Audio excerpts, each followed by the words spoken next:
How did I pique your attention with this stat? The question, did you know? And once I said, did you know? You're like, oh, let's see. Over 4.9 billion active internet users worldwide. That's more than 62% of the global population. Now, as I'm doing this, I want you to kind of get a sense of how digital evangelism works, okay? So I'm walking you through the process. I've captured your attention. Now, I'm getting ready to draw you into my world, okay? Let's see here. So here's the context. First week, we talked about the stat. Now we have the context. While nearly 2/3 of the world's population is online, a significant portion reports feeling more isolated than ever. And we've probably seen this in our own personal lives, where you have two people in the same room that could talk to each other, but they're texting. So for a generation that is the most connected ever, it's really the most disconnected generation. All right, this presents a unique opportunity for the church to fill this void of connectivity with meaningful Christ-centered engagement. All right, so that's going to be very important that we do that. Listen to this. Here's our implication.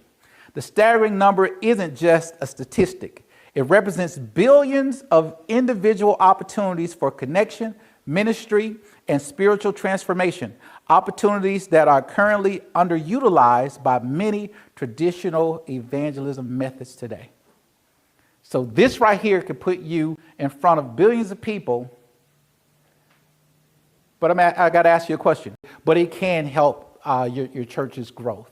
So how do we do this? Create your digital outreach blueprint. This is what we're going to do today. This is our assignment. You've heard me say this over and over and over again, is to identify a target audience. Speak to one group of people at a time.